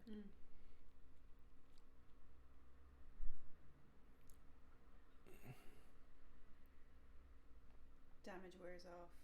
Exile all spells and abilities from the stack, including this card. The player whose turn it is discards down to the maximum hand size. Damage wears off, and this turn until end of turn effects end. At worst, it's I don't know. At worst, it's a 6 mana end the turn spell. That seems god awful. Like I can see what you're talking about, where you're like, okay, I cast Uro. I'll draw the card, I'll gain 3 life, I'll put a land into play, and before the sacrifice one goes away, you pay 2 to end the turn so it stays around. But then that playing the Uro would have to be the last thing you do in the turn, and you'd have to have 5 mana at that point in order to both play the Uro and do it just seems like an awful lot of setup just to keep an Uro around for me to Brazen Borrow or unsubstantiate it. Again, could be wrong, could be missing it here, but okay, sure, I'll do it on turn 4. But I don't see how this can be very broken. How does Rec play this as well? I don't see how this works. I do not see how this works. Just like if there were things that said like you'll lose the game, then it's like 2 mana. No, I don't though. That's fine, but like I understand that like end the turn spells do lots of things, but I don't see like they're only usually good when you've got good reason for it. Like playing out an Uro on turn 4 is pretty good, but again can be just killed with so many things, you know? Like you can kill it with the new eliminate, or you can bounce it with unsubstantiate or brazen bar or whatever it is. I don't know. It just seems like it's an awful lot of setup for a payoff that we're basically just getting a turn later anyway. I don't know. I could be wrong. I could 100% see this being like a card where you can do some mad dumb shenanigans in Commander or something, but I'm sending maybe. you it so you get to my card. Thank you for the biddies. All right. Yeah, I'm trying to push this on, but if you want to add more instances where this is cool, I am 100% open to finding out more about how this is sweet, because this seems like a kind of card I'd like to play, but I don't know how or why. So finishing blow, 5 mana instant, destroy target creature or planeswalker. Probably some of the best black removal at common for limited. Next up, 5 mana, Terror of the Peaks. 3 red for a 5/4 dragon with flying. Yeah. Okay, so far. Yeah. Spells your opponents cast that target Terror of the Peaks cost an additional 3 life to cast. Yeah. Okay. And whenever another creature enters the battlefield under your control, Terror of the Peaks deals damage equal to that creature's power to any target. Yes. Okay. Yes. Okay. It has scope. It has possibilities. It's interesting. Yeah. I don't know. I'm sorry. No. You know what? This is cool. The thing that's actually making me like not like these cards is because Teferi still exists. So you play this and then you go past a turn, and then they play Teferi and bounce it and draw a card, and literally nothing happens to them. And they've just taken you off 5 mana tempo swing. Because it's an ability, not a spell, so it does, when it targets, you don't lose the 3 life. Yeah. Ignore Teferi. We can't ignore Teferi because he's in literally every deck in Standard. You cannot start up Arena and not face one within 5 minutes of starting. So don't shush me on my stream. Sorry. Don't shush me on my stream. Teferi is a fucking menace, and he needs to be fucking yeeted out of the fucking format. I know. Shot into the sun, burn him alive. Terrible card. Never should have seen print. As big a mistake as Oko. I'll stand by that. Fight me. I know. I agree with you. Yes. But we have to find joy in life. We have to find joy in life, and the joy in life is rotation. The joy in Scott's life is speaking over me. Goodbye. Nah, the joy in my life is speaking on my own stream. Goodbye. I forgot what I'm getting. Leanne's forgotten what she's getting. I can't like this card. I can't. It's a 5 mana. Time walk yourself. That's what it is in Standard right now. Once Teferi rotates, provided we don't see something similar to Teferi, sure, then it's fine. Then at the very least, if I try to unsubstantiate it or brazen borrow it, I get bolted. That's pretty good. I'd like, you know what I'd like to have exist? I would like to have Big Red exist. Big Red is a great deck. I love that archetype. I love just playing like aggressive thing, bigger aggressive thing, huger aggressive thing.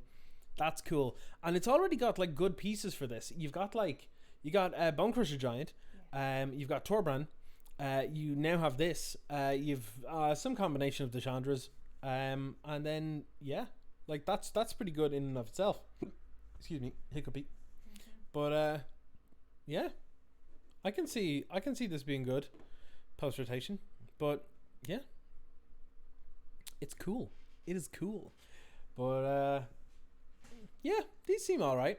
Of course, this is the MTG Goldfish one though. What would it being janky as hell? But I believe in it. I would like for it to be good and to have multiple things that I can learn about that would make it good, but so far I'm unconvinced. But we'll see. Leanne is heading off to go and get some bits and bobs in the shop. I'm just gonna, those sausages that we have in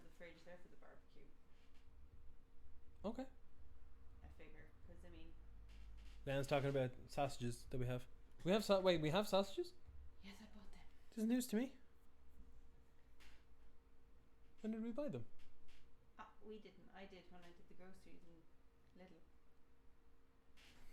Lidl. One second, everybody.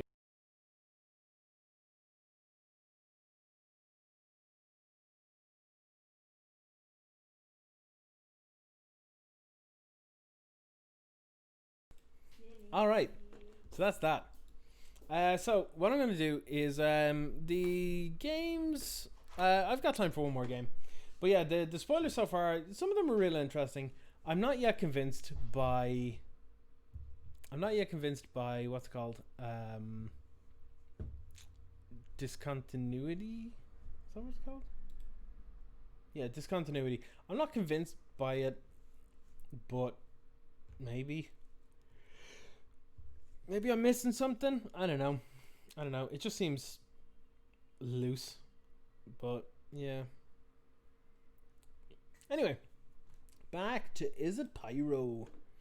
Want to play first? Oh, you bet it. You betcha. Definitely want to play first. Yeah, we can leave with a Sprite Dragon. That seems alright. I'll keep this. They're Yori on deck. So that's that. Alright, you know what? I don't need to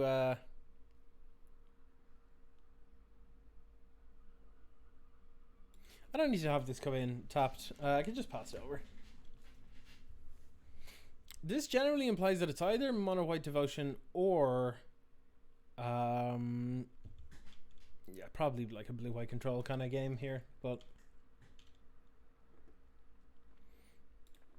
alright. Let's get this down. Sprite Dragon surprisingly good against Teferi actually, because well, if Teferi bounces this, then it just loses on the way back on the crackback. So yeah, it's quite nice.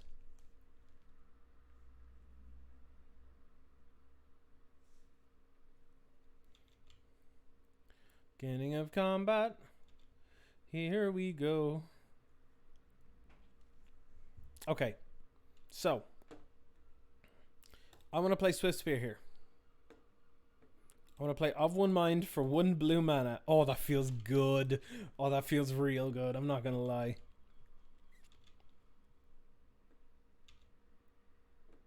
Oh, yeah. Oh, yeah. Get in there. So on turn 2, 4 damage, draw 2 cards. I can live with that. I can live with that any day of the week. Let's go. I just feel like I'm so stacked up with gas now. This is great. Sorry, turn 3. Giddy of the Trials. Yep. Gideon's gonna die this turn, so it's not a big deal. Yep. Time for Of One Mind again, I believe. Of One Mind. Boop. Boop. Let's draw a bunch of cards. Okay, not quite perfect, but we'll get there. So I would like to opt here, I think. Some sirens going past in the background here. Please bear with me. Bit noisy. I'm gonna bottom another land, that's for sure. And then I'm going to. I don't think I want to. I think I want to just crash through. I want to hold on to the Wild Slash in case we need a little bit of reach at some point. Passing the turn with 7 cards in hand, having taken. Oh! Just didn't want to deal with it. Alright. Alright, seems good. Seems good. Let's go again. That was gross. That was really gross. I really enjoyed that. Why did they concede? Like, I don't want to play with this. I want to play my non-interactive Magic. What are you talking about? I don't want to have to kill creatures. I want to just do my dumb thing. Oh, that was good. That was good. It was Zerda deck. All right. I'm gonna mull. This is better.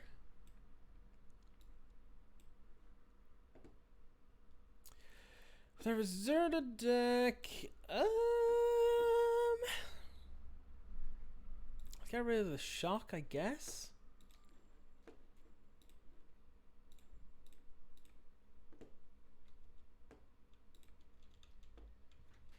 Boop with the Swifty.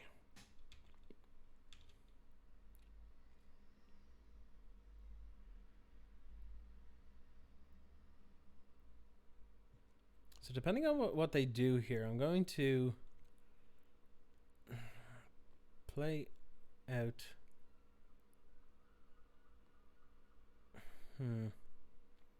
Temple Garden, shocking it in. All right. This might just be a Swift Spear Wild Slash game. Mystic. This feels like a Swift Spear Wild Slash turn.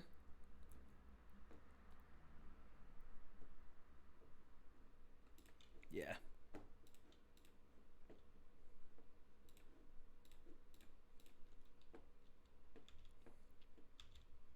This feels alright so far.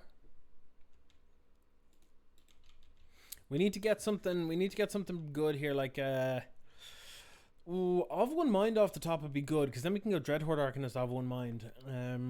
That'll be nice. We're running potentially low on output here, but our opponent seems to be running a bit low on mana by the looks of it.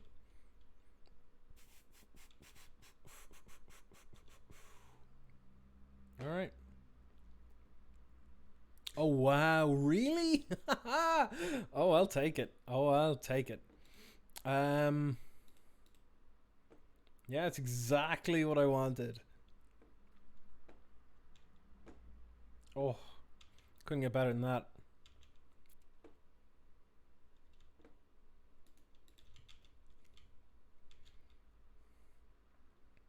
All right, you going to 9? Sounds good. Let's go.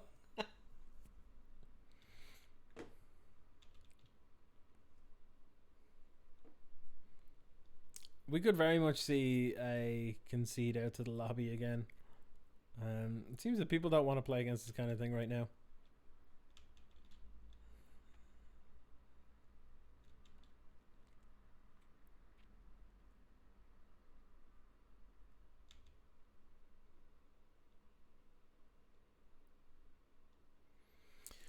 Peasy. Yeah, that's fine. So I'm going to... What do I want to do? I think what I want to do is I want to actually maybe kill the Llanowar Elves here. And the reason for this is because if I kill the Gilded Goose, they'll use the food to gain life. And I think I don't want them doing that. But if I kill the Llanowar Elves instead, that means that they have to use the food in order to actually have more mana. So I'm going to go to combat. I'm going to attack with everything. And I'm going to trigger, cast this on the Llanowar Elves.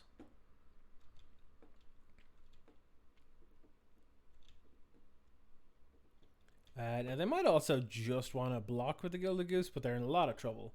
They basically can't come back from this. If they can, I'll be very impressed. I'm just going to play everything out. Screw it. I don't see how they can get me at this point.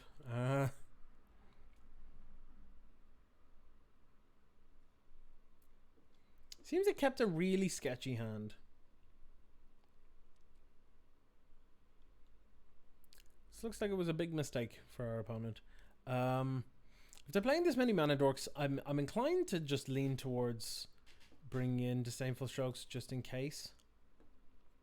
Because they're looking to ramp to bigger plays, but maybe not.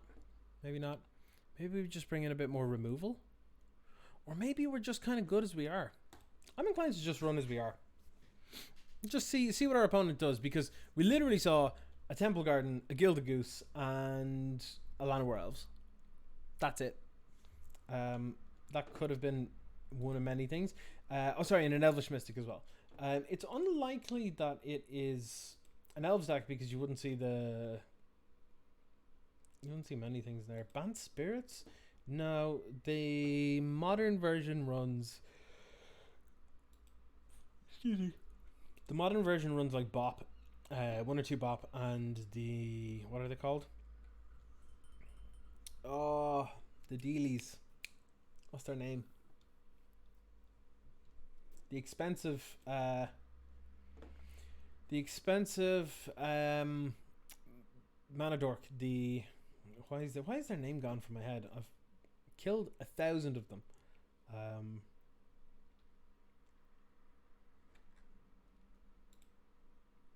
For some reason, it's just out of my head.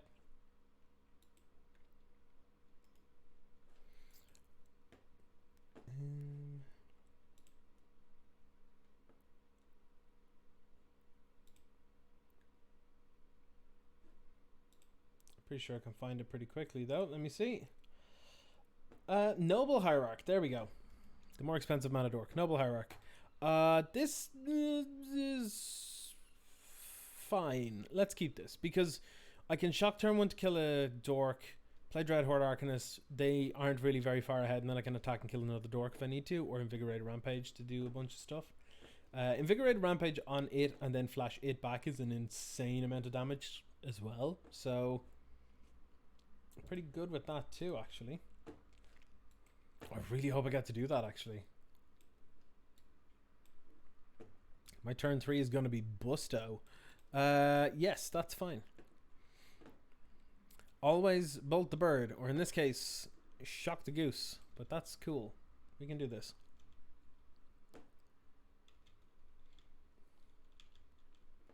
Shock the goose. Oh, I love that we have another one. This is good. This is good. Keep them off. Keep them off, but keep the pressure on. So if we can get Dreadhorde Arcanist down next turn and we don't have to worry too much about what's actually on board, the following turn we will be able to attack for 9. Which is pretty decent. Pretty decent.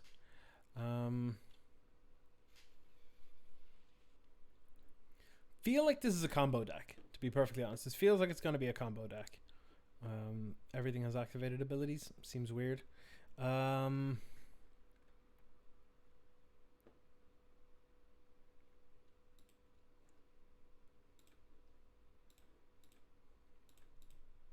gonna put him out. I think I might be okay. Maybe. There could have been a mistake, but I might have had to have killed the Llanowar Elves, but I'm not advancing my own board, so we'll see. We'll see how it goes. But yeah. I remember seeing a Zerda deck before that did a bunch of weird stuff. But I can't remember what it was. Heliod, sure, that's fine. No big deal. Not even close to doing anything good with it, really.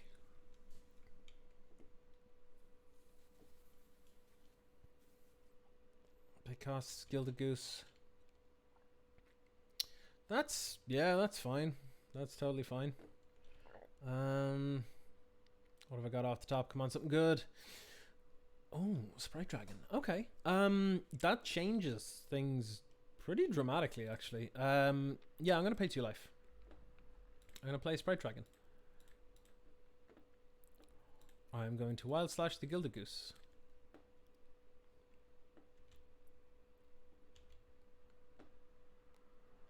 I'm now going to go to combat, and I'm going to attack with all of these. And I'm going to Wild Slash the Llanowar Elves. Putting them back even further. No creatures on board. Swing for 4. Next turn, they're probably dead. They're probably dead. They could be dead.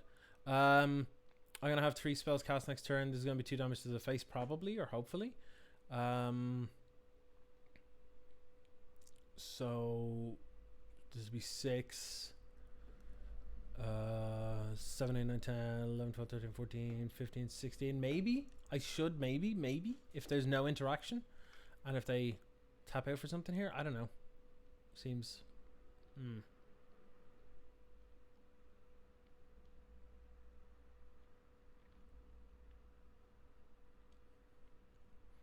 What could they have? They could have something like Glass Casket or something, and that would... Well, actually, no, they can't, because... Oh, they could have Cast Out, but they'd need another land.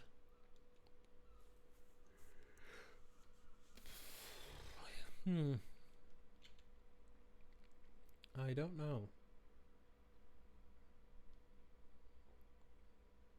I don't know.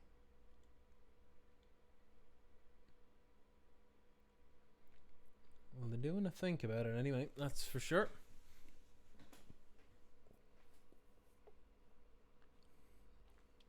To me, it feels like there's going to be some sort of like infinite combo here where they, because Heliod's involved in stuff, it's going to be putting counters on stuff and untapping stuff and gaining life, and yeah, it seems like that's a whole thing. I do believe that Zerda was a... This was a deck before the companion rule was changed, but then I haven't seen it since, and I only saw it the one time. But it seems like it's very determined by how fast it can do what it needs to do, and it needs creatures to do it. So in a format where some of the top decks are incredibly interactive or have tons of removal or burn, I don't see how it could be particularly good. But we'll see. We'll see. Our opponent is still working out what to do with that 2 white mana. That much is... I don't know what they're at, but... so far this deck has felt really good, though. Really good. It's been keeping consistent pressure. It's beaten nearly everything we've played so far. So, look forward to trying this out. They're putting Zerda in their hand. They might just be dead. They might actually just be dead. Let's find out. They're dead. They are dead. I can say with certainty they are dead.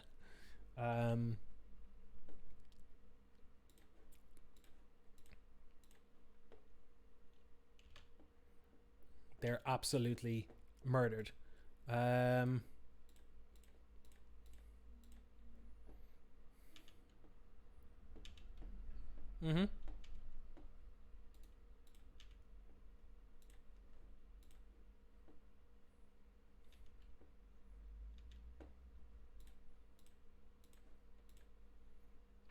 Target this. So this is 16 damage from creatures alone, but also 2 points of damage from the thing. So yeah, put him to -2. That was nice. That was sick. That was disgusting. I loved it. I loved it. I had Xaxes. Turns out I had Xaxes, but oh, what a way to finish that off. Oh, that was beautiful. I'm building this deck in paper. I don't care. I'm building this. So that was the deck for today. I know this was a shorter stream than normal, and we got interrupted by the spoilers and all that kind of stuff. But like, this is my kind of deck. If I have to play a non-combo deck, this is my kind of thing. It's aggressive. It can be tempo oriented, but it's mostly aggressive. And oh my god, did this work well? This felt great. The Invigorated Rampages with Dreadhorde Arcanist and Sprite Dragons and stuff, that beautiful. Beautiful. And Of One Mind worked most of the time. I think I cast it as a divination one time. But like, you know, there'd be like turn 1 Swiftspear, turn 2 Sprite Dragon, and then turn 3 Of One Mind, or just Young Pyromancer Of One Mind in itself is like play PZ, get an elemental, pump the Sprite Dragon, pump the Swiftspear, draw 2 cards. That's gross. That's really gross, but in a good way. I loved this. I'm gonna build this. I have all the cards for this, except I'm yet, because of the whole, you know, lockdown, pandemic, all that kind of stuff, I haven't had a chance to get much in the way of physical paper cards. But I think I just need to pick up some Sprite Dragons and Of One Mind. Yeah, I'm playing this. This is great. I love it. Yeah. Would I play this deck? Would I recommend this deck? Yeah. Yeah, I definitely would. Definitely would. And what's interesting with this as well is that it is a little bit of a graveyard deck, but because of the likes of Dreadhorde Arcanist and stuff, this is the main kind of graveyard part of it. being able to flashback spells and everything. Dreadhorde Arcanist is just too good in terms of value to ignore. But playing this in the same deck as, like, say, Treasure Cruise can be iffy. And you in a deck like this, you need to be able to sort of recoup value. And I think Of One Mind does that beautifully without needing to do, well, basically anything to the deck at all. Because I think if you were to put 4 Treasure Cruise in here, there will be times where you draw that and you're going to be like, oh, this is stone unplayable. Like, it's going to cost me like 6 mana to do this or whatever, or 3 even. Will feel bad a lot of the time, but most of the time this is the Of One Mind is going to cost 1 and draw 2. That's insane. That's really good. That's really, really good. I look forward to playing more of this. This will be the kind of deck that I would play in my downtime. I would 100% play this off stream as a way to just, you know, chill out and get some good practice in. This is good. I would 100% play this. I would recommend this to pretty much anyone. If you like aggressive decks, if you like slightly more controlling decks, it can do everything. It was a lot of fun. Izzet Pyromancer, I would, yeah. Oh yeah. This is good. This is good. Okay. That is going to be the games for today. That is it for the week as well for me. I will be back again on Monday. You should see this video on, if you've missed any of it and want to catch up on it, it will be on Twitch, well, within 5 minutes of this finishing. So if you want to catch it from the start, you can go right ahead. Otherwise you can watch this on YouTube. If you're watching this on YouTube, thank you very much for watching. If you enjoyed what you watched, please click like and subscribe. If you want to support me at all, there are details down below on both Twitch and YouTube to my link tree, where you can find my Patreon, my coffee if you want to make a one-time donation, my Stream Elements donation. There are a million different ways you can support me. You can find me on Twitter, all sorts of stuff there. But that is it. Be sure to keep in touch with your LGS, by the way. Final little thing. Keep in touch with your LGS and support them where you can. The reason I say this is because my LGS is very, very close to being shut down. Because, well, they can't afford to keep going because they were out of business for 3 months.